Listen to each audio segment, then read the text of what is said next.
क्या सब उम्मीद में माने आप ये अपने ऑब्जेक्टिव लेके भैया लड़ रहे हैं चुनाव? देखिए, जो 7 झंझारपुर से हमने आज पर्चा दाखिल कर दिया और आपको मालूम है अभी जो राजनीतिक पटरी से उतर रहा है, ये बहुत ही दुर्भाग्यपूर्ण स्थिति है कि राजनीतिक कार्यकर्ताओं और सामाजिक कार्यकर्ताओं को अब पूरी तरह एक नई राजनीतिक संस्कृति आ रही है। नई संदूक वाली राजनीति चलने लगी, संदूक की प्रवृत्ति।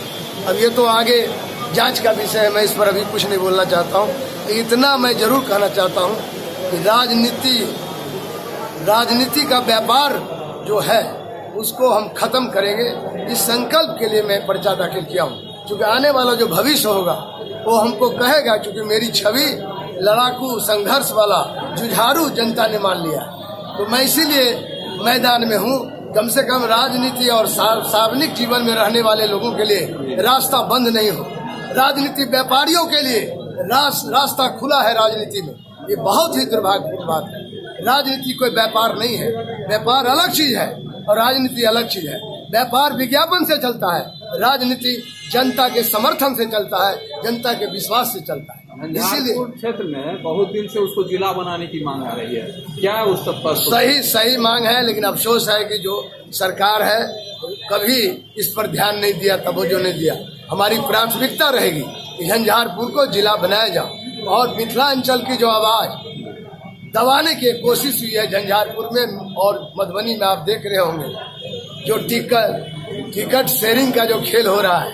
तो मैं कहता हूं कि मिथिला अंचल की आवाज संसद में हम दबने नहीं देंगे। इस उम्मीद से भी हम आए, क्योंकि जो लोग जाएंगे आप समझ रहे हैं किस तरह से योग्य आदमी है जो मिथिला अंचल की आवाज संसद में उठा पाएंगे। 5-5 बार मैं गरीब किसान मजदूर और मिथिलांचल की आवाज की एक पहचान बनाने की कोशिश संसद में किया हूँ। फिर मैं दोबारा जनता मौका देगी।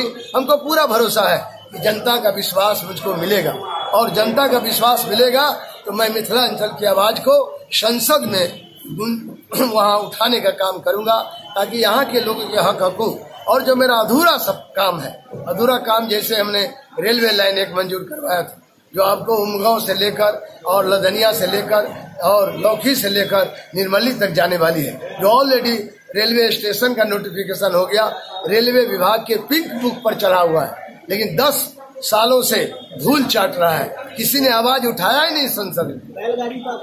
बैलगाड़ी पर इसलिए मैं आया, बैलगाड़ी किसान का प्रतीक है और जो गैर बैलगाड़ी चलाने वाला है वो है मजदूर का प्रतीक।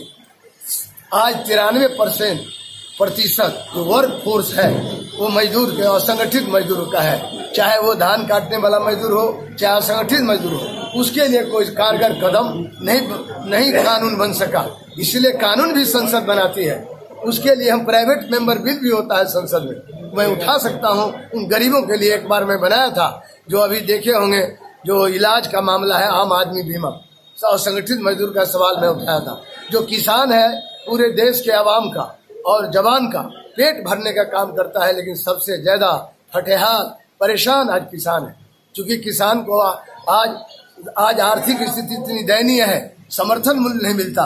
जो फसल का वाजिब मूल्य मिलना चाहिए, जो किसान का कृषि उपज है उसका लाभकारी मूल्य नहीं मिलता है। किसान को औने पौने दाम में अपना धान और गेहूं या मुफ्त फसल है उसको बेचने के लिए मजबूर होना पड़ता है। ये दुर्भाग्य है। नेपाल तक रेलवे को जोड़ने में मेरा अहम भूमिका रहा 2005 में। आप पत्रकारों की स्थानीय कुछ समस्याएं आप लोगों चैनल जयनगर लाइव को सब्सक्राइब करें तथा बेल आइकन पर प्रेस करें और जयनगर तथा आसपास के खबरों को